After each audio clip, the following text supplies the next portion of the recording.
2025년 9월 3일 미국 애리조나에서 벌어진 사건은 단순한 체포가 아닙니다.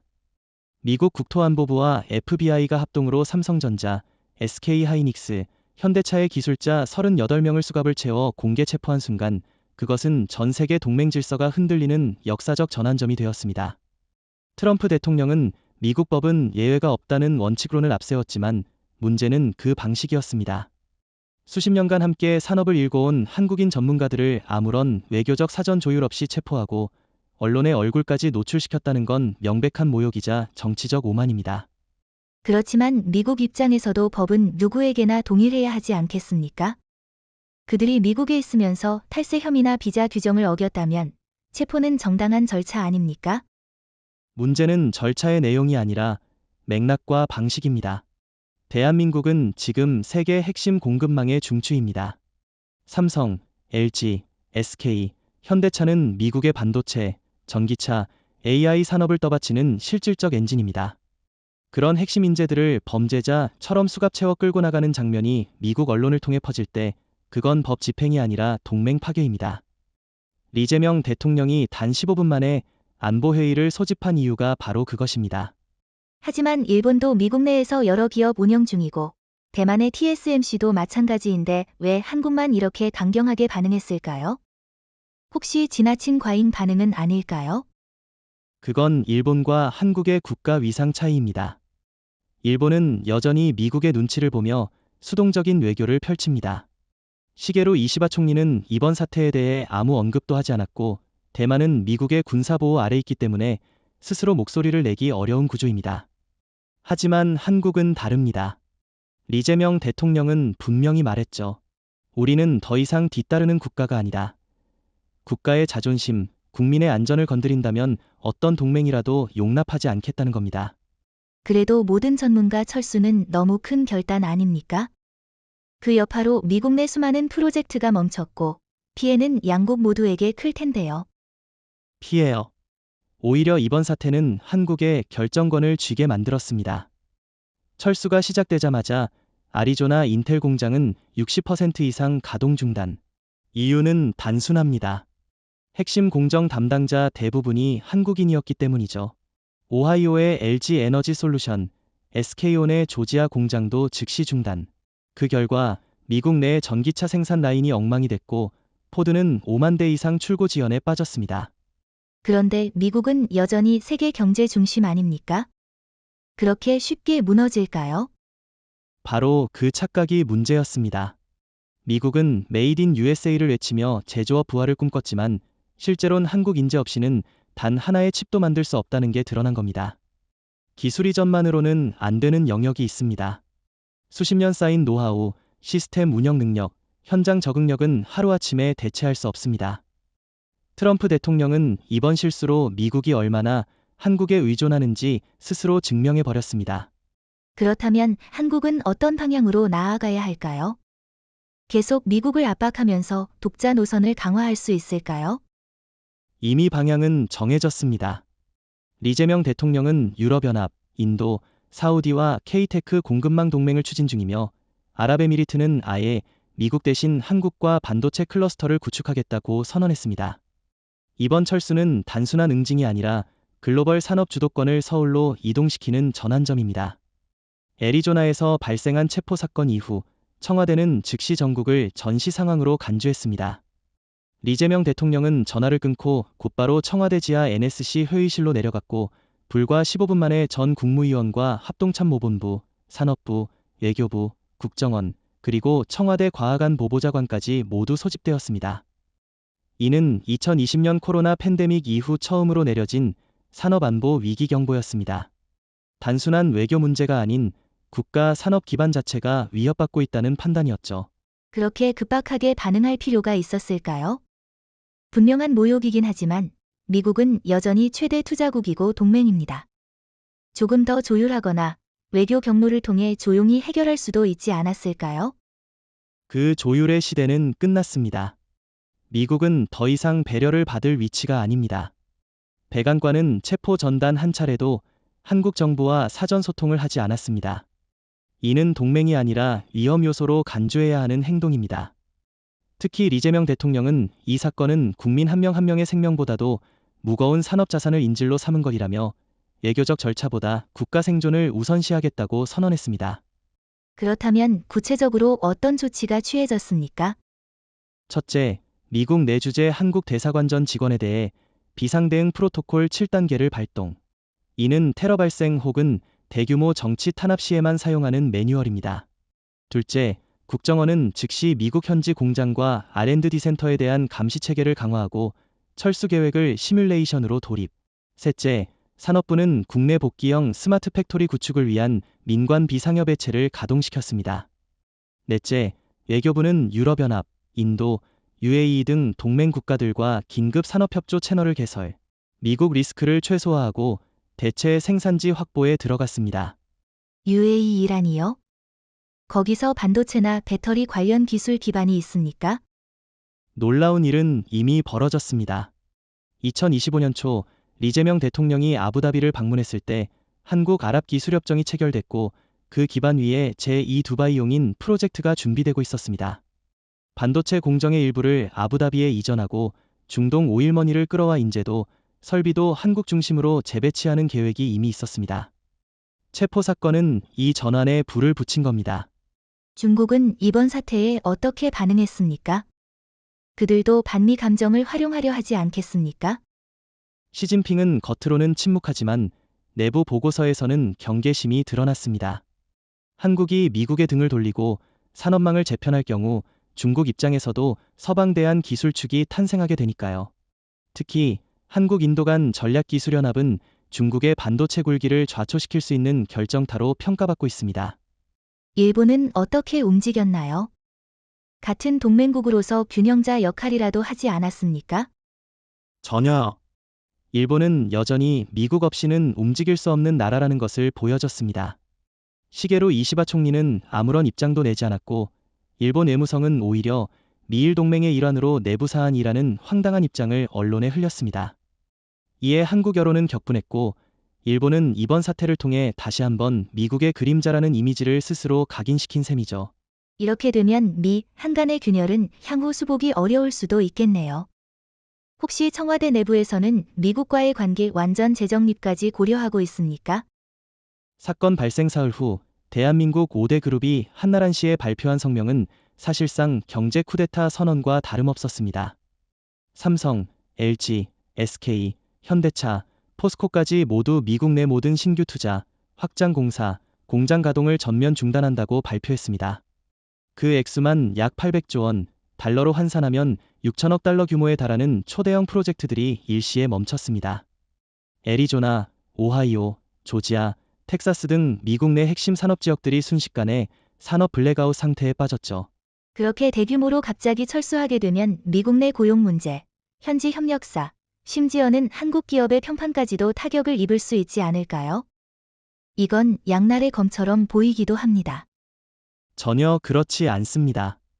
오히려 이번 조치는 한국 기업이 얼마나 글로벌 경제에서 핵심 중추인지를 증명하는 계기가 됐습니다.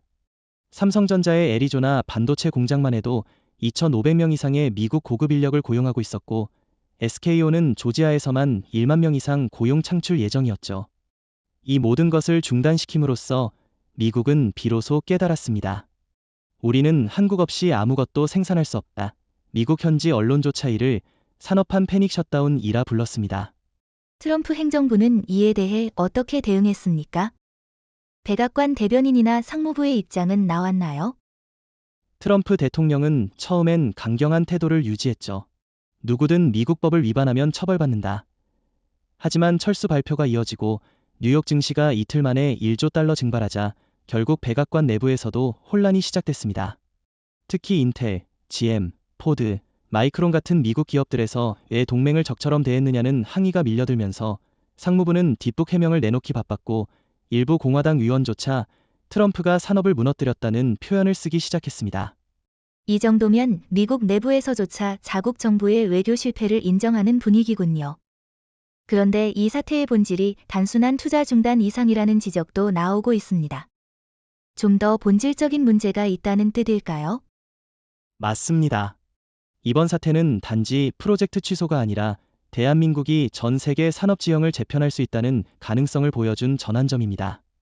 단 5개 대기업의 결정 하나로 미국 산업의 절반이 멈춘다는 건 이제 미국이 공급망의 중심이 아니라는 뜻입니다. 게다가 이 철수는 단기적 조치가 아니라 장기적 탈미 전략의 일환입니다. 삼성은 애초부터 인도와 베트남, 유럽으로 생산 라인을 다변화하고 있었고 SK도 헝가리, 폴란드로 배터리 공급 거점을 이전 중이었죠. 이 모든 조치가 이번 사태를 통해 가속화되고 있는 것입니다. 그렇다면 이번 철수를 통해 한국 기업들은 어떤 실질적 이익을 기대하고 있을까요? 미국과의 관계를 정리하면서 손해보는 건 없을까요? 오히려 반대입니다. 지금 한국 기업들은 미국 시장보다 더 큰 전략적 무대로 나아가고 있습니다. 삼성은 유럽연합과 25년 장기 공급 계약을 체결했고 LG에너지솔루션은 아랍에미리트와 전기차 배터리 메가팩토리 계약을 맺었습니다. 현대차는 인도 남부에 연 80만 대 규모의 신규 전기차 공장을 착공했고 SK는 브라질과 리튬 장기 계약을 체결하며 미주 대체광물 공급망을 구축 중입니다. 미국은 더 이상 필수 시장이 아닙니다. 선택지 중 하나일 뿐입니다. 2025년 9월 6일 인텔 애리조나 캠퍼스 정문에 걸린 현수막 한 줄이 미국 전역을 충격에 빠뜨렸습니다. 임시 생산 중단 재개 일정 미정 바로 전날까지만 해도 미국 반도체 자존심이라 불리던 인텔이 단 하룻밤 만에 전면 가동을 멈춘 것입니다. 이유는 명확했습니다. 전체 공정의 2%를 책임지던 한국인 엔지니어들이 집단 귀국하면서 핵심 장비 운용이 마비됐기 때문입니다. 트럼프 대통령이 자랑하던 미국 중심 제조 부활은 실제로는 한국 중심 기술 의존에 불과했다는 것이 적나라하게 드러났습니다. 하지만 인텔은 미국 기업이고 자국 기술 기반도 탄탄하다고 평가받아 왔습니다. 정말 그렇게까지 한국 엔지니어에 의존해왔던 겁니까? 실제 수치는 더 심각합니다. 최근 워싱턴 포스트가 입수한 내부 보고서에 따르면 애리조나 캠퍼스의 EUV 장비 운영팀 80% 이상이 한국 기술자들이었고 패키징 공정 핵심 부서에서는 아예 관리직까지 50% 이상이 한국 국적이었습니다. 특히 공정 라인 초기 셋업부터 유지 보수까지 전담했던 인력은 대부분 삼성이 파견한 기술협력단 출신이었죠. 인텔은 사실상 껍데기만 미국이었고 실질적인 엔진은 한국이었던 셈입니다. 그런데도 인텔 본사는 왜 이토록 심각한 인력 의존 상태를 외부에 숨겨왔을까요? 그건 자존심 때문입니다. 트럼프 행정부는 메이드 인 어메리커 브랜드를 집착 수준으로 밀어붙였고 인텔은 이를 정치적 레버리지로 활용하면서도 뒤에선 한국 기술자 없이는 단 하나의 웨이퍼도 생산하지 못했습니다. 미국의 자존심이라는 포장이 실제로는 한국 없이는 작동 불가능한 유리탑이었던 거죠. 그리고 그 유리탑이 지금 산산조각이 난 겁니다. 그렇다면 미국 내 반도체 자립 전략, 이른바 CHIPS법은 어떻게 되는 겁니까?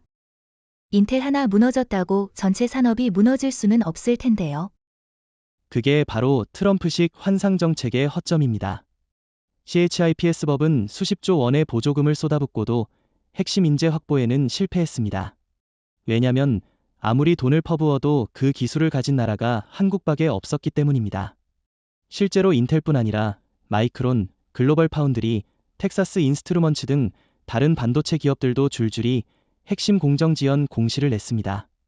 심지어 일부 라인은 가동 중단은 아니더라도 수율이 급격히 하락하며 납기 불이행 문제가 속출하고 있습니다. 그렇다면 이 모든 사태의 배경에는 결국 사람이 있었다는 건가요? 정확히 말하면 대한민국 기술자가 있었다는 겁니다. 장비가 좋아도 공정이 정교해도 이를 제어하고 최적화하는 노하우는 오직 사람에게 있습니다.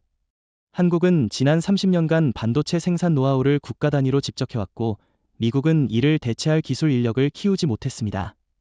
이번 사태는 단순한 시설 붕괴가 아니라 미국의 인재 육성 실패가 낳은 국가적 붕괴입니다.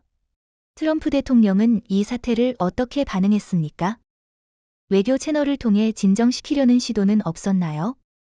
트럼프는 처음엔 침묵했지만 사흘 뒤 기자회견에서 한국이 미국을 배신했다는 말로 모든 책임을 전가했습니다. 하지만 그 발언 이후 뉴욕타임즈 사설에선 배신당한 건 미국이 아니라 한국이었다는 정반대의 평가가 나왔고 오히려 트럼프의 책임론이 더 부각되었습니다. 특히 애리조나 지역구 의원들은 트럼프가 내 지역을 죽였다는 격한 비판을 쏟아냈습니다. 산업은 붕괴했고 일자리는 사라졌으며 자존심은 무너졌습니다. 인텔 사태가 촉발한 파장은 단일 기업 차원을 넘어 미국 전역의 전략 산업을 송두리째 마비시키는 대혼란으로 번지고 있습니다. 삼성, SK, LG, 현대차 등 주요 한국 기업의 기술진과 관리자, 엔지니어들이 일제히 철수하자 미국 산업계는 마치 두뇌를 잃은 신체처럼 모든 부문이 멈춰섰습니다. 바이든 행정부 시절부터 추진해온 청정에너지, 전기차, 배터리, 인공지능, 반도체 등 미래 기술 전선의 대부분이 중단되거나 혼수 상태에 빠졌죠. 이 상황을 미 경제 전문지 포브스는 세계 초강대국이 하루아침에 일할 줄 모르는 나라로 전락했다고 비꼬았습니다. 산업 전체가 멈췄다니 과장된 표현 아닙니까? 미국에는 여전히 자국 기술자들도 있고 유럽이나 대만, 심지어 인도에서 대체 인력을 끌어올 수도 있지 않습니까? 겉보기엔 그렇겠지만 실제로는 불가능에 가깝습니다. 우선 한국 기술자들의 특징은 단순한 기능 인력이 아니라 초정밀 공정 제어와 실시간 오차 조정, 품질 통합 관리까지 모두 수행할 수 있는 올인원형 전문가라는 점입니다. 미국은 이러한 복합형 인재를 거의 양산하지 못했고 대만이나 인도는 각 영역별 파편적 역할에 그칩니다. 특히 삼성과 LG의 배터리 라인 설계는 자체 암호화된 프로토콜로 구성돼 있어 한국 인력이 빠지면 해독조차 불가능하다는 평가도 있습니다. 하지만 기술은 결국 공유되고 확산되는 특성이 있지 않습니까? 시간이 지나면 다른 나라들도 충분히 대체할 수 있지 않을까요? 그 시간이 문제입니다. 지금 미국은 반도체 납기 지연으로 수천 개의 중소 IT 기업이 부도 위기에 직면했고 포드와 GM은 생산 지연으로 30만 대 차량 출고를 중단했습니다. LG 에너지 솔루션이 중단한 오하이오 메가팩토리 덕분에 테슬라와 리비아는 배터리 공급 불안을 이유로 미국 증시에서 각각 27%, 31% 주가가 폭락했습니다.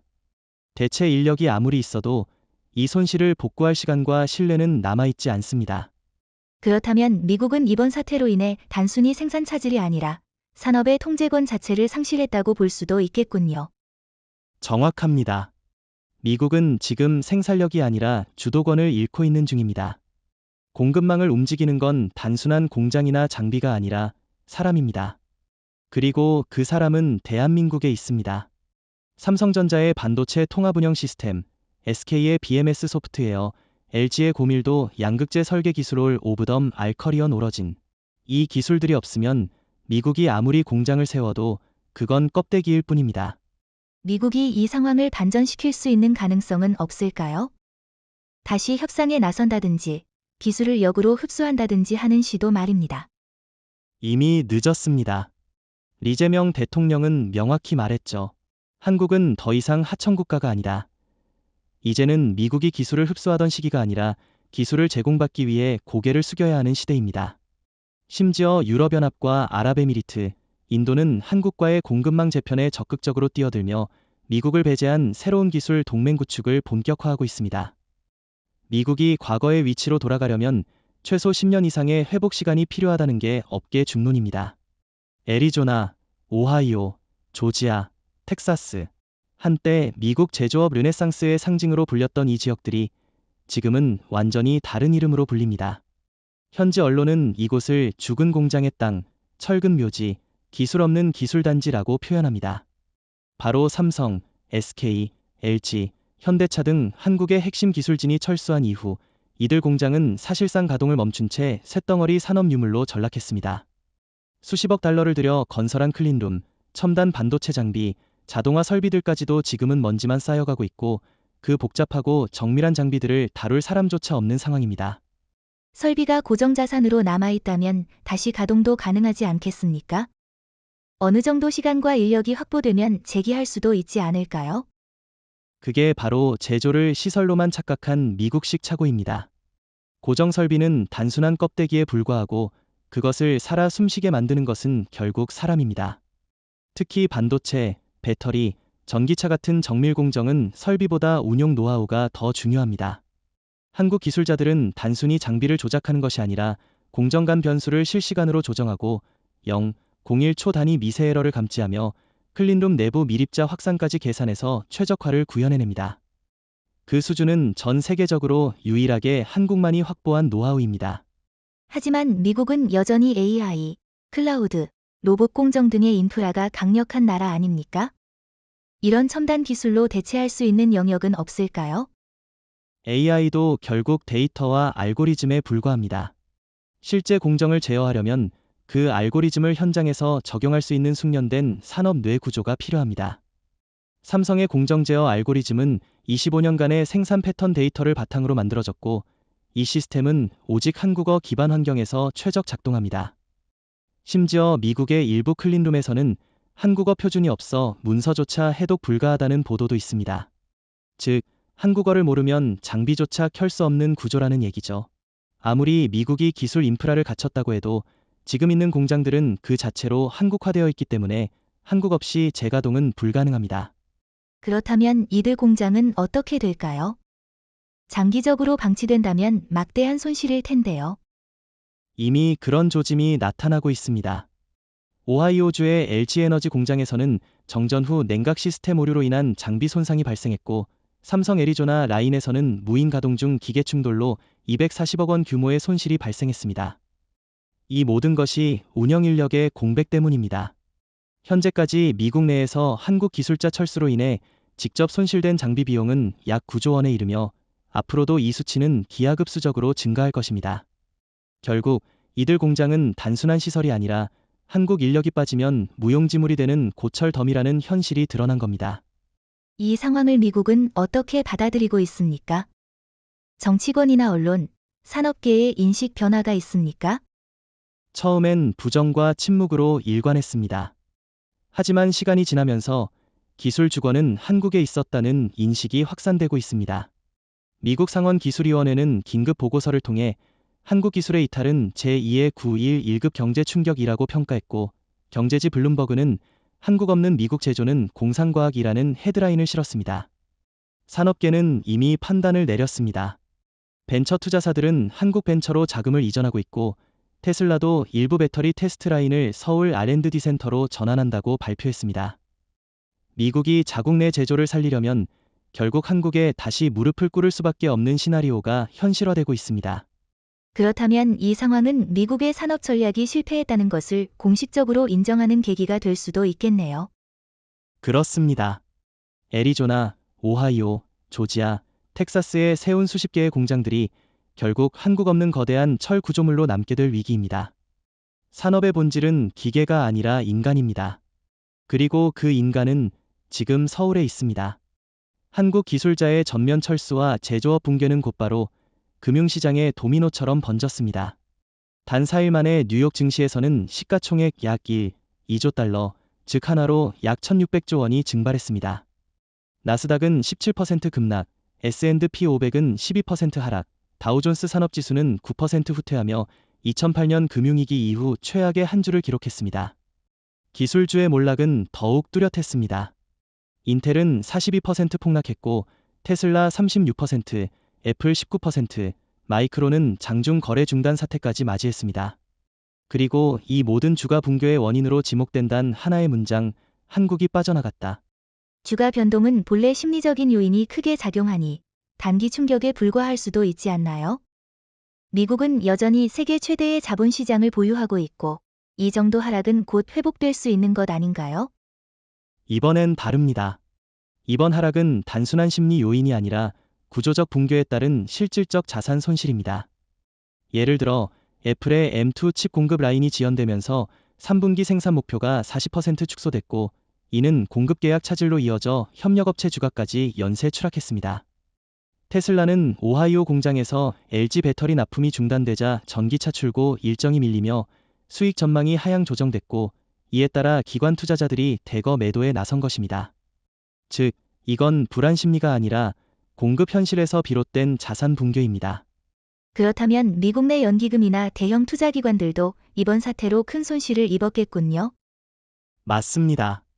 캘리포니아 공무원연금 캘퍼즈는 단 3일 만에 약 174억 달러 손실을 입었고, 뉴욕시 교육자연금은 테슬라와 인텔 주식 보유 비중이 높아 수익률이 21%로 전환되었습니다. 뱅가드, 블랙록, 피델리티 등 주요 글로벌 자산운용사들도 한국 기업과 연결된 미국 내 기술주에서 대규모 손절매를 단행했으며, 지금은 오히려 서울 증시와 코스닥 기술주에 투자를 옮기고 있는 상황입니다. 정말 흥미롭네요. 미국을 중심으로 형성됐던 글로벌 투자 자본이 한국으로 이동하고 있다는 것은 구조적인 시장 전환을 의미할 수도 있겠군요. 바로 그 점이 핵심입니다. 이번 사태를 계기로 미국 자본시장의 무조건 신뢰 구조가 흔들리고 있고, 반대로 한국은 기술, 생산, 인력, 거버넌스를 모두 갖춘 완성형 국가로 재평가되고 있습니다. 특히 KOSPI와 KOSDAIC는 지난 일주일간 외국인 자금이 총 68억 달러 순유입되었으며, 반도체, 배터리, AI 관련주는 연일 상한가 행진 중입니다. 월가는 더 이상 안전한 피난처가 아닙니다. 지금 세계 자본이 이동하는 방향은 명확합니다. 서울입니다. 그렇다면 미국 정부는 이 자본 유출 사태를 막기 위해 어떤 조치를 취하고 있습니까? 금리 조정이나 긴급 회의가 있었습니까? 미 연준은 지난 금요일 비상회의를 열고 금리 인하 카드까지 검토 중이라는 입장을 밝혔지만, 시장은 냉소적 반응을 보였습니다. 왜냐하면 이번 자본 유출은 금리 때문이 아니라 기술 신뢰도 하락, 생산 불안정성, 동맹 이탈이라는 본질적 문제에서 비롯됐기 때문입니다. 백악관은 일단 한국과의 고위급 회담을 추진하겠다는 입장이지만, 이재명 대통령은 명확한 사과와 보상 없이는 어떤 협상도 없다고 단호하게 선을 그었습니다. 즉, 미국은 통화정책도 외교도 모두 봉쇄된 상황에서 손쓸 방법이 없는 상태에 빠졌습니다. 그렇다면 이주가 폭락과 자본 붕괴는 단기 경제 위기를 넘어서 미국의 금융 리더십 자체의 금이 간 사태로 봐야 하지 않을까요? 정확한 진단입니다. 미국은 수십 년간 금융을 통해 세계를 조정해왔고, 달러를 기축통화로 무기화해왔습니다. 그런데 지금은 상황이 반대입니다. 한국의 기술 탈퇴가 미국의 금융 헤게모니를 무너뜨린 최초의 사례가 된 것입니다. 시장은 이제 단순히 미국이 아니라 기술력과 공급망 안정성을 가진 국가를 기준으로 자본을 움직이고 있습니다. 그리고 그 중심은 월스트리트가 아닌 강남대로와 여의도입니다.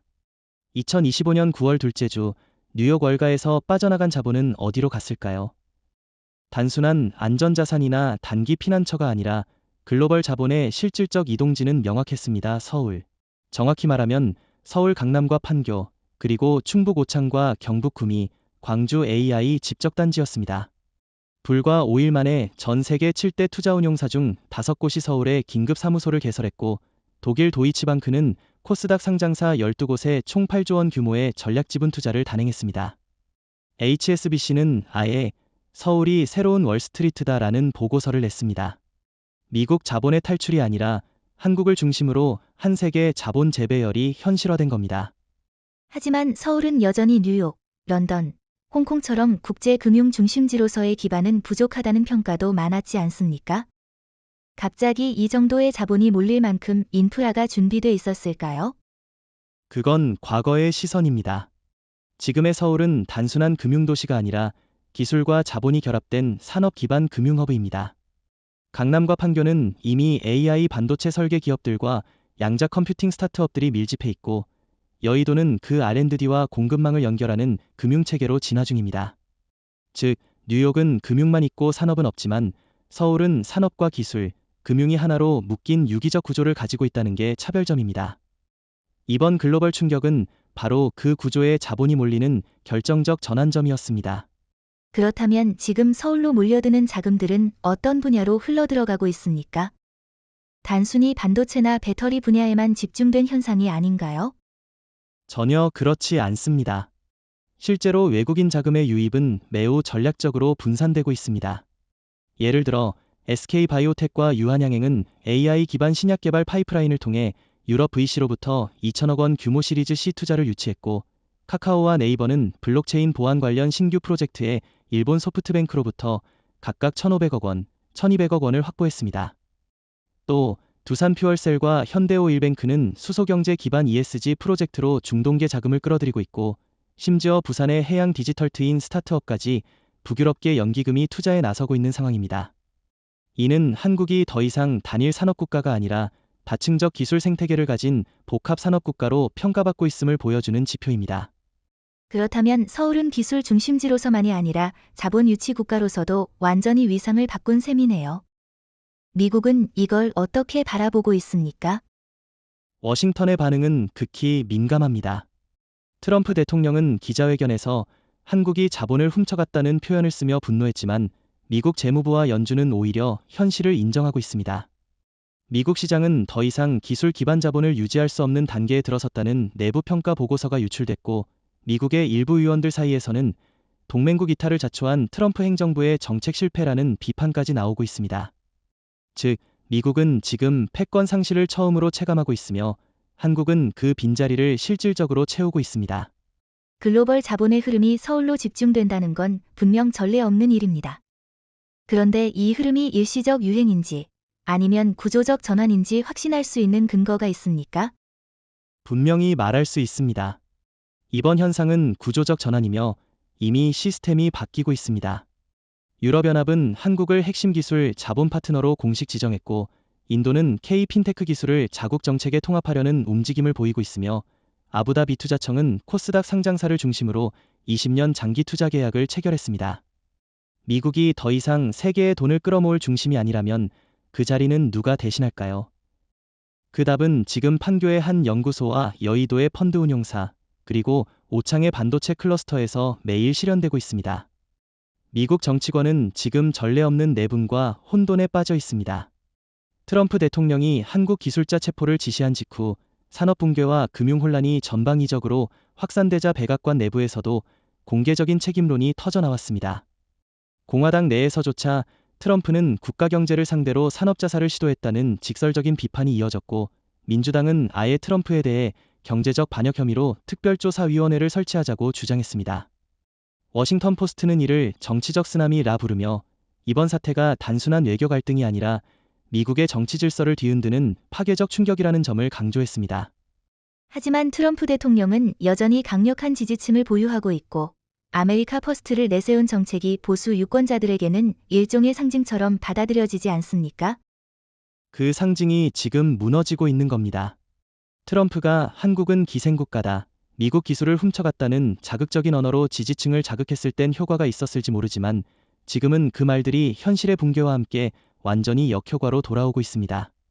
미국 내 5대 노동조합이 트럼프는 일자리를 파괴한 대통령이라며 전국 단위 파업을 예고했고, 산업계 CEO 122명이 백악관에 공동서한을 보내 즉각 한국과의 협상 복원을 요구했습니다.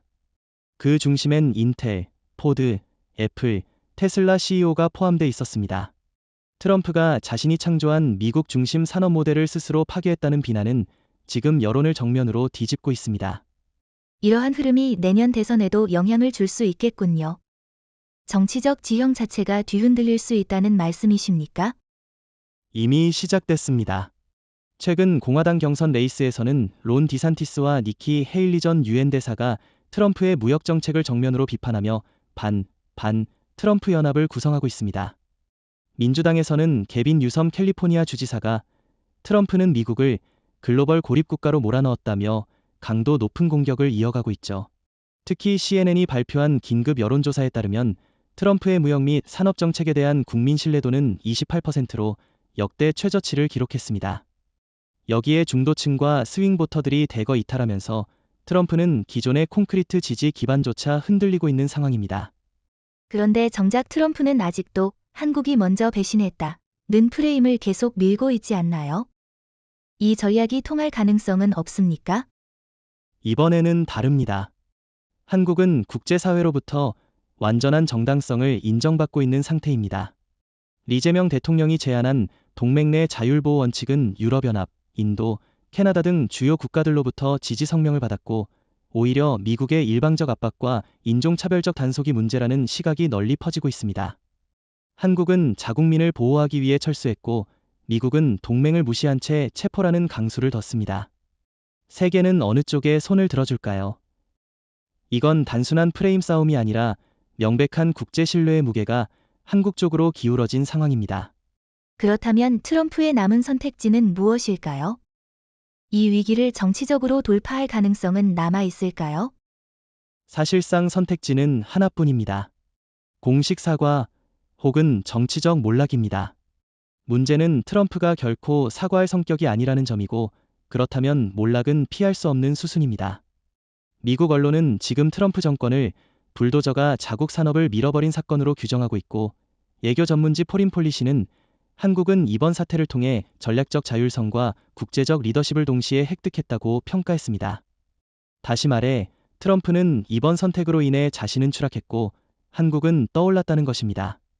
트럼프 정부의 무리한 대응과 산업 붕괴 이후 미국의 가장 큰 위기는 단순히 경제가 아니라 외교 네트워크의 균열이라는 점에서 나타나고 있습니다.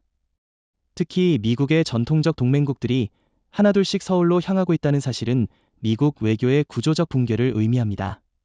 유럽연합은 한국과 디지털 전략동맹 프레임워크를 체결했고 독일과 프랑스는 각각 삼성, LG, 현대차와 20년 장기 기술 교환 협정을 체결했습니다. 특히 프랑스 대통령 마크롱은 앞으로 기술 안보는 워싱턴이 아닌 서울과 논의할 것이라는 발언을 공식 기자회견에서 남기며 파장을 일으켰습니다. 유럽은 상대적으로 중립적인 스탠스를 취하는 경우가 많은데 미국 대신 한국을 선택한 이유는 어디에 있을까요? 결정적인 요인은 실질적 기술 자율성과 공급망 안정성입니다. 유럽은 러시아 우크라이나 전쟁과 중동의 불안정성 속에서 기술과 에너지를 자체적으로 확보해야 하는 시대를 맞이했고, 미국은 자국 우선주의와 내정 간섭 문제로 더 이상 신뢰할 수 없는 파트너가 됐습니다. 반면 한국은 반도체, 배터리, 탄소 중립 기술, 인공지능 등 모든 분야에서 기술 내재화를 이미 이뤄냈고, 국가 간 간섭 없이 장기 협력 파트너로서의 신뢰를 보여주고 있습니다. 유럽의 입장에서는 워싱턴보다는 서울과 손을 잡는 것이 훨씬 실속 있는 선택이라는 판단을 내린 셈이죠. 그런데 일본은 미국의 아시아 맹방으로 잘 알려져 있지 않습니까? 일본의 경우도 한국 쪽으로 기우는 움직임이 있다는 건가요? 놀랍게도 그렇습니다. 일본 내부에서는 이미 트럼프 시대의 미국과 거리두기 전략이 수면 위로 떠오르고 있습니다. 시게로 이시바 총리는 공식 입장은 내지 않았지만 일본 산업계에서는 한국과의 공급망 재정비가 불가피하다는 보고서가 연이어 제출되고 있습니다. 소니는 삼성과 이미지 센서 공동 개발 MOU를 맺었고, 닛산은 현대차와 전고체 배터리 파일럿 테스트를 시작했습니다. 후지츠, 미쓰비시, 다이킨 등도 각각 LG와 AI 냉각 시스템, ESS, B2B 전력 모듈 협약을 체결 중이며, 이것이 사실상 미국이 주도하던 기술 라인에서 이탈하고 한국 중심으로 재편되는 흐름임을 보여줍니다. 인도는 어떤가요? 전통적으로는 러시아, 최근엔 미국과의 밀월이 많았던 나라잖아요. 맞습니다. 하지만 지금 인도는 명확히 한국과의 전략적 동행을 선택하고 있습니다. 모디 총리는 리제명 대통령과 공동 기자회견에서 21세기 기술 패권은 서울과 델리가 함께 주도할 것이라고 선언했고, 실제로 인도는 삼성과 TSMC의 협력을 동시에 받는 것이 아니라 삼성의 전속 파트너로 움직이겠다는 방침을 밝혔습니다. 더불어 SK하이닉스는 인도 남부에 DRAM 패키징 라인을 건설 중이며, LG에너지솔루션은 인도 국영철도공사와 전기기관차 배터리 대체 계약을 체결했습니다. 이 모든 흐름은 인도가 미국의 대체 옵션이 아니라 한국 중심의 전략 파트너로 재편되고 있다는 명확한 증거입니다. 미국 입장에서는 굉장히 위협적으로 느껴질 만한 변화네요. 전통적 동맹들이 모두 등을 돌리는 현상을 백악관은 어떻게 인식하고 있을까요? 트럼프 행정부는 아직도 사태의 심각성을 인식하지 못하고 있습니다. 배신한 것은 동맹들이고 미국은 여전히 중심이라는 오만한 태도를 유지하고 있지만, 실제 외교 현장에서는 미국 외교관들이 파트너들에게 차가운 시선을 받고 있다는 증언이 잇따르고 있습니다. 심지어 NATO 내부에서도 미국과 한국 사이에서 정책 방향을 이중화하자는 논의가 비공식적으로 오가고 있다는 보도도 있죠. 요약하자면 미국은 지금 혼자서 외치는 초강대국이고, 한국은 조용히 동맹을 다시 묶어내는 실질적 축이 되고 있다는 겁니다. 2025년 9월 중순 미국 전역에서 놀라운 장면이 펼쳐졌습니다. 공장, 물류센터, R&D 캠퍼스, 항만, 심지어 대학교 연구소까지 총 120만 명에 달하는 현지 노동자들이 자발적으로 파업과 집회를 조직하며 외친단 한 문장이 있었습니다. Bring back the Koreans. 이다웃 덤, 이도너. 이전까지 외국 인력이라 무시받았던 한국 기술자들이 실질적으로 미국 경제를 지탱하는 핵심 축이었다는 사실이 극명하게 드러난 장면이었습니다. CNN은 이를 두고 트럼프의 정치적 자존심이 미국 산업의 생존보다 앞섰던 대가라고 보도하며 파업 현장을 실시간 생중계했습니다. 미국은 전통적으로 이민과 다문화주의에 익숙한 나라지만 이처럼 특정 국적의 기술자 귀환을 요구하는 대규모 움직임은 보기 드문 일이 아닙니까? 어떻게 이런 흐름이 가능해졌을까요? 핵심은 실력입니다. 지금의 미국 공장 시스템, 특히 반도체, 배터리, 자동화 설비, 스마트 팩토리의 운영은 단순 노동자가 아닌 초정밀 기술 기반의 팀워크가 필요합니다. 그런데 이 시스템의 중심에는 늘 한국 기술자들이 있었습니다. 그들은 소리 없이 수율을 올리고 오차를 제로에 가깝게 맞추며 설비 문제를 사전 감지해 막대한 손실을 방지해왔죠. 그런데 이들이 갑자기 철수하자 어떤 일이 벌어졌습니까? 제품 불량률 폭증, 설비 오작동, 일시 정지된 생산 라인, 그리고 매일매일 쌓여가는 재고. 결국 미국 노동자들은 깨달았습니다. 자신들의 생계와 월급이 한국인 엔지니어 한 명에게 달려 있었다는 현실을 말이죠. 그렇다면 이 파업은 단순한 생계 문제만이 아니라 산업 구조에 대한 반발일 수도 있겠네요. 정확한 분석입니다. 미국 내 노동계는 이번 사태를 정치가 망친 기술 산업의 참사로 규정하고 있습니다.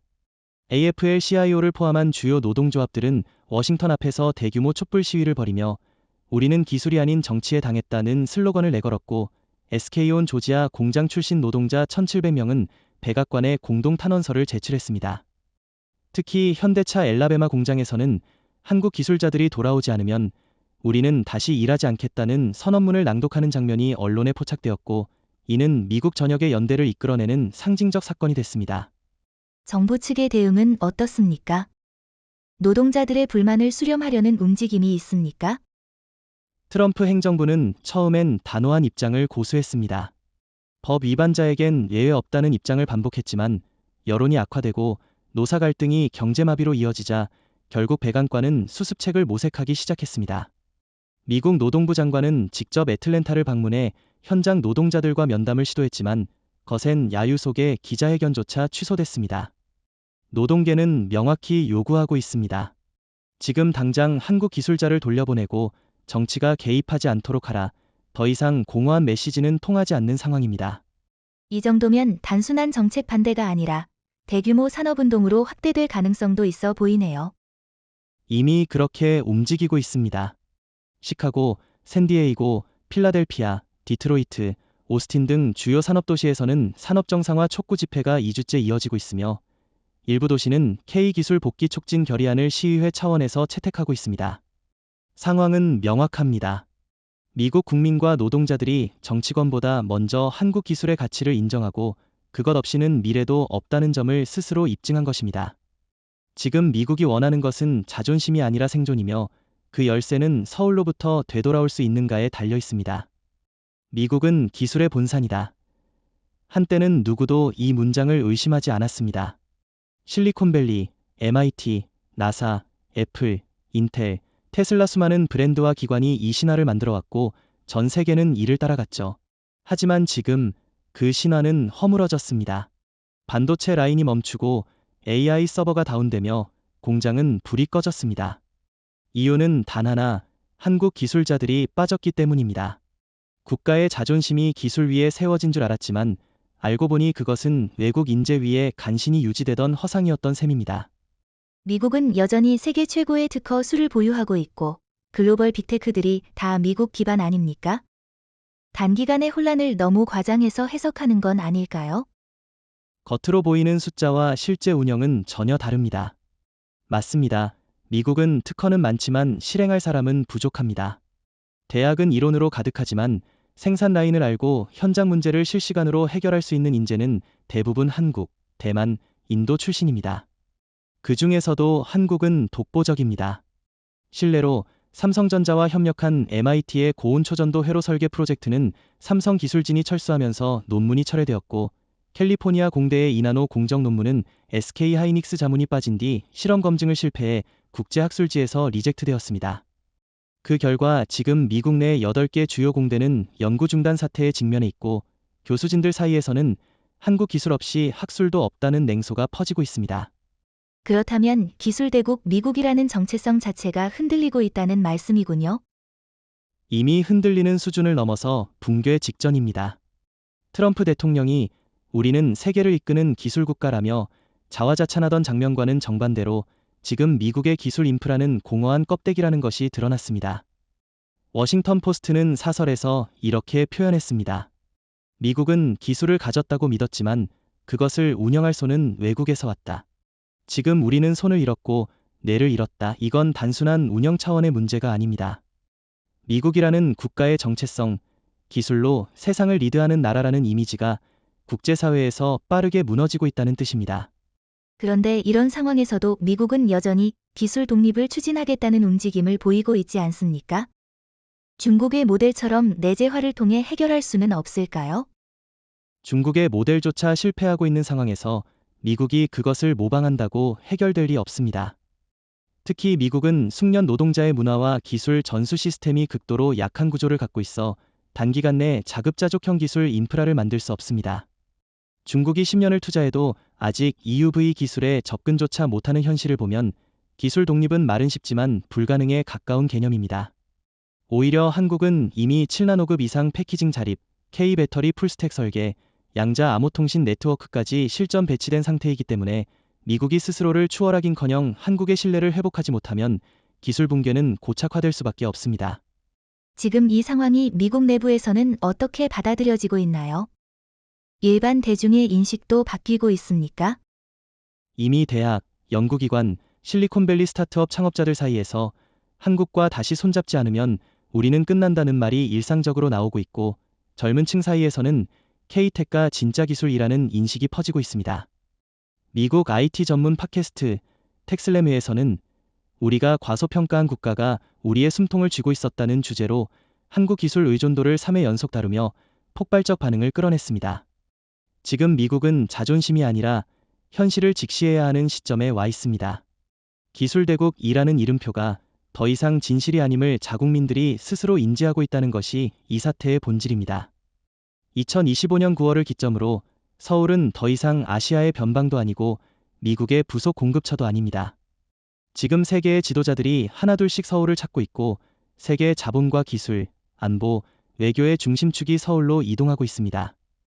이른바 K동맹 한국을 중심으로 구축된 새로운 다자 전략협력 구조가 빠르게 현실화되고 있습니다. 여기에는 단순히 기술 협력만이 아니라 공급망, 에너지, 국방, 사이버 보안까지 포함되며 기존 미국 주도의 서방 동맹 질서를 대체하는 구조로 작동하고 있습니다.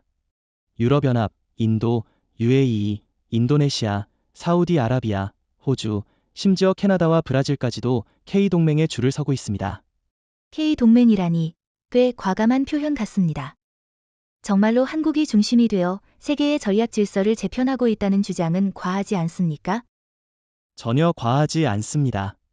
지금 세계는 단순한 산업 재편이 아니라 기술 안보 공급망의 삼각동맹 구도를 재구성하고 있습니다.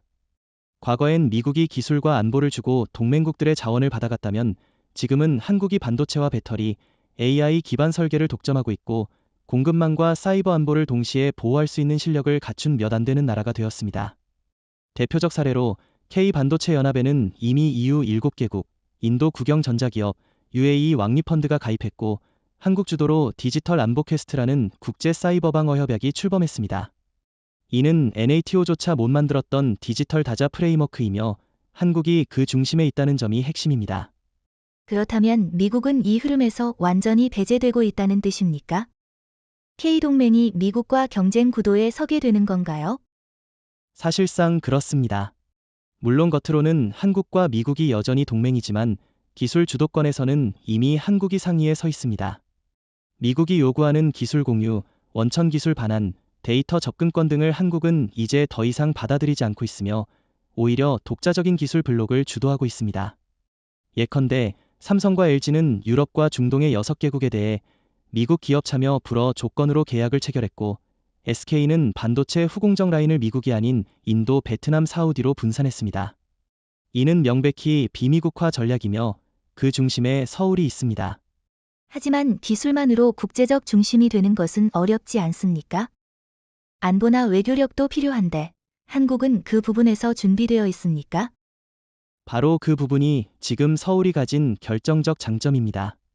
한국은 미국이나 중국처럼 패권을 밀어붙이는 방식이 아니라 파트너십 기반의 전략 외교를 구축하고 있습니다. 리재명 대통령은 이미 17개국과 정상회담을 통해 기술 공유 대신 내정 불간섭, 장기 계약, 상호 투자라는 3가지 원칙을 천명했고 이 원칙에 동의한 나라들과 K동맹을 확대 중입니다. 서울은 기술, 외교, 안보, 문화까지 포함된 복합축 국가로 진화하고 있고, 기존의 군사 위주 동맹이 아니라 디지털 자율국가 네트워크라는 새로운 개념을 현실로 만들고 있습니다. 2025년 9월 10일 전 세계 언론이 동시에 긴급 헤드라인을 띄웠습니다. 트럼프, 이재명 대통령에게 공식 사과. 백악관 로즈가든에서 열린 기자회견에서 트럼프는 준비된 원고를 내려놓고 이렇게 말했습니다. 한국과의 동맹을 과소평가한 것은 나의 실수였다. 미국 산업은 한국의 기술력과 인재에 깊이 의존하고 있었으며 이를 제대로 인식하지 못했다. 이어서 그는 공개적으로 기술자 체포 조치에 대해 유감을 표명하며 이 사태로 상처받은 한국 국민과 기업에게 진심으로 사과한다고 밝혔습니다. 미국 대통령이 아시아 국가를 향해 산업적 주권 문제에 대해 공식 사과한 건 역사상 처음 있는 일이었습니다. 트럼프 대통령 특유의 강경하고 고집스러운 스타일을 생각하면 이런 사과는 이례적이네요. 무슨 배경이 있었던 겁니까? 바로 붕괴입니다. 산업 붕괴, 금융 붕괴, 외교 붕괴, 그리고 정치적 붕괴. 그 누구보다도 트럼프는 냉정하게 숫자를 보는 인물입니다. 단 30일 만에 2조 달러의 증시 손실, 130만 명 실직자, 26개 주에서의 연쇄 파업, 외교 고립, 그리고 지지율 20% 폭락. 이 모든 데이터를 앞에 둔 순간 그는 이해했습니다. 계속 버티면 미국 대통령으로서의 최후를 맞게 된다. 그 순간 사과는 선택이 아니라 생존이 된 겁니다. 하지만 단순한 사과로 한국이 만족하지는 않을 텐데요. 기술 유출, 주권 침해, 산업적 모욕 등 복합적인 문제였으니까요. 바로 그래서 트럼프는 단순한 사과가 아니라 전면 기술 반환 제안이라는 파격적 카드를 꺼냈습니다. 그는 회견 말미에 한국과 미국의 기술 동맹을 회복하기 위해 미국 내 축적된 모든 공동기술 IP, 반도체 공정 알고리즘, 인공지능 학습 데이터셋 등을 한국에 우선 공유하고 관련 특허 권한 일부를 반환하겠다고 밝혔습니다. 말 그대로 기술적 주도권을 다시 한국에게 넘기겠다는 선언이었습니다. 이는 미국이 기술을 지키기 위해 만들어온 수십 년간의 지적재산 전략을 스스로 포기한 것이나 마찬가지였습니다. 미국 내부에서는 반발이 없었습니까? 이런 선언은 사실상 주권 양도에 가까운 행위로 비칠 수도 있을 텐데요. 반발은 컸지만 현실을 막을 수는 없었습니다. 일부 보수 언론은 미국 대통령이 서울에 무릎을 꿇었다. 제2의 플라자 아베라며 강하게 비난했고 공화당 내 강경파도 즉각 회견장을 떠나며 반기를 들었습니다. 하지만 산업계, 노동계, 과학계, 대학, 기술 스타트업 등 실질적 이해 당사자들은 일제히 트럼프의 사과를 불가피한 조정이라며 환영했습니다. 인텔 CEO는 이 사과가 늦었지만 미국 제조업을 살릴 수 있는 유일한 길이라고 평가했고, 월스트리트는 회견 직후 기술주를 중심으로 강력한 반등을 보였습니다. 그렇다면 한국 측 반응은 어땠습니까? 이재명 대통령은 이 사과와 제안을 어떻게 받아들였습니까? 이재명 대통령은 신중하면서도 단호했습니다. 그는 국가의 자존심은 거래의 대상이 아니며 동맹은 동등한 관계에서만 작동한다고 언급하며 트럼프의 사과를 사실 인정이라는 의미에서 평가했을 뿐 조건 없는 관계 복원에는 선을 그었습니다. 대신 그는 세 가지 요구 조건을 공개했습니다. 첫째, 미국 내 한국 기술자 및 기업인 보호를 위한 법적 안전장치 마련. 둘째, 미 정부의 공급망 정책에서 한국을 우선협력국으로 명문화할 것. 셋째, 앞으로의 모든 산업 정책 협상은 대등한 주권 국가로서의 지휘 하에만 이루어진다는 원칙. 이 요구는 단순히 기술이 아니라 정치, 외교적 이상을 재정립하겠다는 메시지였습니다. 그렇다면 이제 미국과 한국의 관계는 이전과 전혀 다른 구조로 재편될 수밖에 없겠네요. 그렇습니다. 이제 한국은 더 이상 협력 대상이 아니라 결정을 내리는 플레이어입니다. 미국은 더 이상 명령하거나 요구할 수 없고 오직 요청하고 협의해야 합니다. 이번 사과는 단지 위기 수습이 아니라 국제 질서 내 역할의 완전한 역전을 상징하는 순간이었고, 그 중심에는 단 하나의 메시지가 있습니다. 기술을 갖는 자가 세계를 이끈다. 그리고 지금 그 기술은 서울에 있습니다. 2025년 9월, 우리는 하나의 시대가 끝나고 다른 하나가 시작되는 장면을 목격하고 있습니다. 미국은 자국의 오만과 독단, 그리고 동맹을 향한 무례로 인해 산업적 신뢰를 잃었고 정치적으로 고립됐으며 경제적으로 자본을 놓쳤습니다. 반면 대한민국은 단지 기술력을 넘어 국제 질서를 설계하는 국가로 진화하고 있습니다. K동맹, K기술, K디지털 자주권 등 과거엔 낯설기만 하던 단어들이 지금은 국제회의장에서 기본 용어로 쓰이고 있으며 유엔과 IMF, WTO 내 주요 개혁안에도 서울의 의견이 우선 반영되고 있습니다. 이건 단순한 산업의 승리가 아니라 문명 구조의 변곡점입니다. 하지만 미국은 여전히 군사력, 금융, 문화적 영향력에서 세계 최고 수준의 힘을 보유하고 있지 않습니까? 기술 한 축만으로 세계를 주도한다는 건 너무 단정적인 해석 아닐까요? 그 말은 맞지만 지금은 하드파워가 아닌 소프트파워의 시대, 더 나아가 신뢰 기반의 연결력 시대입니다.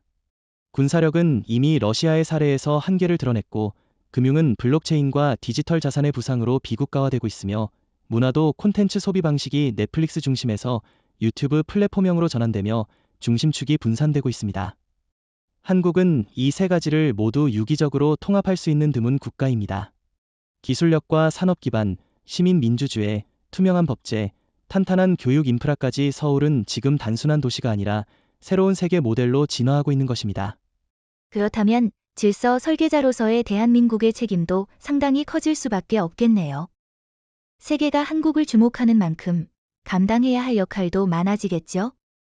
맞습니다. 바로 그래서 리재명 대통령이 제안한 포용형 기술 질서 선언이 주목받고 있는 겁니다. 이 선언은 간단합니다. 첫째, 기술은 무기가 아니라 협력의 수단이 되어야 한다. 둘째, 어떤 국가도 기술을 독점해서는 안 된다. 셋째, 기술과 외교는 국민의 존엄을 중심에 두어야 한다. 이 원칙 아래 서울은 지금 인도, EU, 중동, 아세안과 함께 디지털 글로벌 윤리 헌장을 공동 작성 중이며, 이는 국제 규범으로 발전할 가능성이 높습니다.